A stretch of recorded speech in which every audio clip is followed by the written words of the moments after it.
इस वक्त तो समाजवादी पार्टी ही चैलेंज देती हुई दिखाई पड़ती है। कांग्रेस का आपने जिक्र किया, कांग्रेस तो कहीं रेस में दिखाई नहीं पड़ती। और बसपा में जिस तरह से भगदड़ मची हुई है, देखिए परसेप्शन चुनाव में एक बहुत इंपॉर्टेंट रोल प्ले करता है। और परसेप्शन ये बनने लगा है कि समाजवादी पार्टी ही चुनावी मुकाबले में है बीजेपी के खिलाफ। इसी के लिए बसपा में भगदड़ है, बसपा के लोग सपा ज्वाइन कर रहे हैं। और मुझे लगता है बसपा ने के मायावती ने जो करवट ली पिछले 1-2 दिनों में, वो हरकत में आई है, लेकिन इसके पहले बिल्कुल बहुत ही डॉर्मेंट रही पार्टी। मायावती जी खुद बहुत डॉर्मेंट रही, कोई स्टेटमेंट नहीं, कुछ नहीं।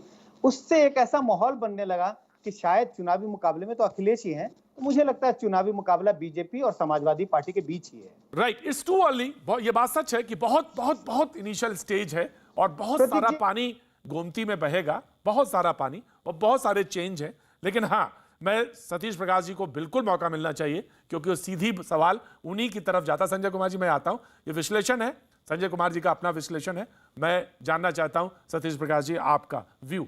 राइट, आपका कुछ व्यू पॉइंट है जरूर। जी जी, देखिए प्रतीक जी, संजय कुमार जी एक बड़े राजनीतिक विश्लेषक हैं और उनको अपने विचार रखने का एक तरीका है। ये हो सकता है जो वो कह रहे हो, ये भविष्य है, राजनीति में कुछ निश्चित नहीं होता। लेकिन आप मुझे एक बात बताइए कि देखिए राजनीति में जो कल हुआ था वो आज नहीं हो सकता। बीजेपी ने 2014 से लेकर के जितने भी राज्य में चुनाव लड़ा है और जहां भी सफलता प्राप्त की है, उसकी सफलता के पीछे सिर्फ एक ही कारण है कि वो कभी बाइपोलर इलेक्शन नहीं चाहती।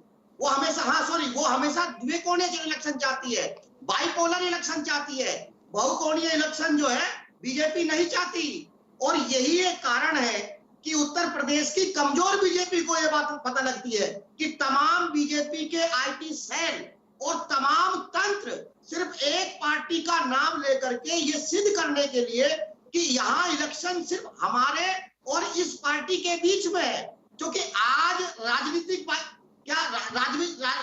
ध्रुवीकरण होगा, कल को यही राजनीतिक ध्रुवीकरण कहीं ना कहीं आपका धार्मिक ध्रुवीकरण में बदल जाएगा। तो दो हिस्सों में आप पूरी सोसाइटी को बांटो, एक के ऊपर दावा हम ठोक देंगे, दूसरी पे दावा तुम ठोक दोगे। और उत्तर प्रदेश के जो जनमानस के मुद्दे हैं, शिक्षा, स्वास्थ्य, रोजगार और असुरक्षित माहौल, इन्हीं के ऊपर। राइट, मैं पूछ लेता हूं एक सवाल और, एक सवाल मेरा और है।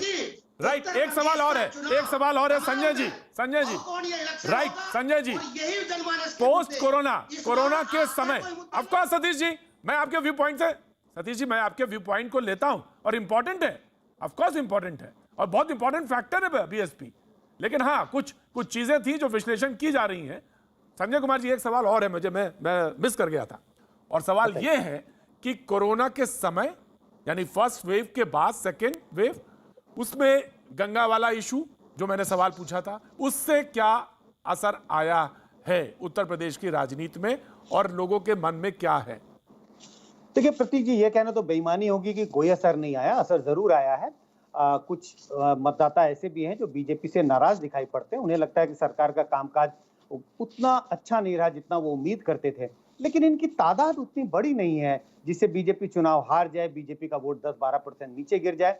उनके वोटों में गिरावट जरूर आएगी, लेकिन इतनी नहीं गिरावट आएगी कि वो चुनाव हार जाएंगे। और जिन बातों का मैं जिक्र कर रहा हूं, ये मैं आज की स्थिति देखते हुए कह रहा हूं। चुनाव में भी 8 महीने बाकी हैं।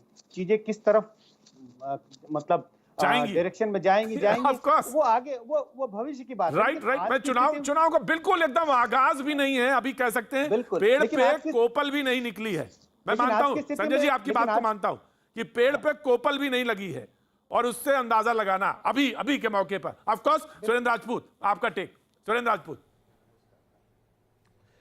देखिए, दो बातें बड़ी स्पष्ट है। हमने ये नहीं कहा कि कांग्रेस कमजोर है, हमने कहा कि मान लीजिए विपक्ष कमजोर है, क्योंकि भारतीय जनता पार्टी एक मायावी पार्टी है। मायावी लोगों से लड़ने की ताकत जो विपक्ष में नहीं, ये क्या बात हुई? अब भाई वो मायावी हैं तो आप भी युद्ध के लिए तैयारी करिए। चुनाव तो लड़ना है ना, कि चुनाव ही नहीं लड़ेंगे और वही बंगाल जैसे नजर आएंगे? बिल्कुल, ये बता दीजिए पहले कि आप बंगाल जैसे नजर आएंगे या उत्तर प्रदेश में फोर्स की तरह नजर आएंगे, ये भी तो बात है। सुरेंद्र राजपूत, आपको पूरी जिम्मेवारी से कह रहा हूं प्रतीक भाई, श्रीमती प्रियंका गांधी जी के नेतृत्व में पूरी ताकत से चुनाव लड़ेंगे और पूरी ताकत से चुनाव लड़ने में हम सत्ता के पास पहुंचेंगे, सत्ता बनाएंगे या साथ रहेंगे वो अपनी जगह पर, लेकिन पूरी ताकत से हम सत्ता की ओर बढ़ रहे हैं। चूंकि चाहे वो कोरोना काल हो, चाहे पिछले पूरे 4 साल हो, महिलाओं के प्रति अपराध हो, बेरोजगारी हो या कोई भी चीज हो, इस वक्त हमने श्रीमती प्रियंका गांधी जी के नेतृत्व में जो हमने कोरोनिल किट बांटी है, कोरोना की जो किट्स बांटी हैं 10 लाख से ज्यादा सारे गांवों में, जिस तरीके से हम लोग कोरोना की फर्स्ट वेव में जनता के साथ खड़े थे, मजदूरों के साथ खड़े थे, सेकंड वेव में जिस तरीके से हमने अजय कुमार लल्लू जी के नेतृत्व में सेवा की है, वो सारी की सारी चीजें जनता देख रही है। चुनावी राजनीति में बहुत स्पष्ट रूप से जनता का प्रतिमान सर्वोच्च होता है, इसीलिए हमने कहा हम जनता के नेतृत्व में चुनाव लड़ रहे हैं। भारतीय जनता पार्टी की तरीके से अहंकार के नेतृत्व में हम चुनाव नहीं लड़ रहे हैं। जी, के शर्मा हंस रहे थे, नहीं याद दिलाते। मैं वही कह रहा हूं, के शर्मा जी आप हंस रहे थे और जब सुरेंद्र राजपूत जी बोल रहे थे कि 2012 में आप सिर्फ 48 सीटें थी भारतीय जनता पार्टी। के शर्मा जी आप हंस रहे थे जब सुरेंद्र राजपूत जी बोल रहे थे, और हमें पूरी उम्मीद है श्रीमती प्रियंका गांधी जी के नेतृत्व में हम कहीं ना कहीं चुनाव में विजय की ओर बढ़ेंगे। जी जी, के शर्मा। अरे भाई, बंद तो आप लोगों ने करा ही रखा है के शर्मा जी, इमरजेंसी तो लगाई रखी है आपने। अभी तो आपको हमें जवाब देना है राम मंदिर के मुद्दे पर भी।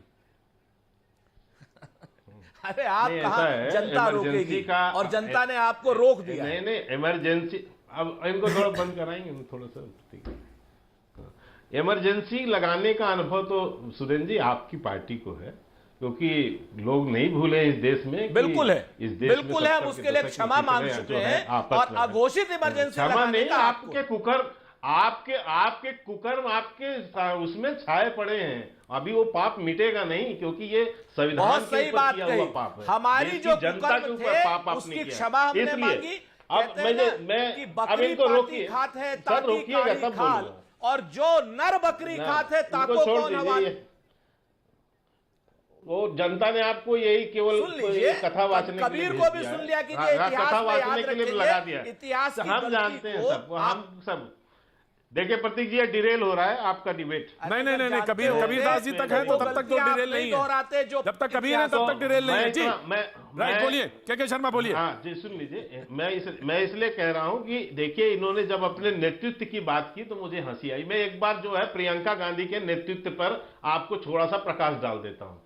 मुझे याद है अच्छी तरह से कि वो 98 के चुनाव के समय से ही लगातार वो अपनी माता जी का और अपने भाई जो बाद में 2004 में लड़े, तो इनके 2 चुनाव क्षेत्र को वो पूरी तरह से देखती थी, अमेठी और रायबरेली।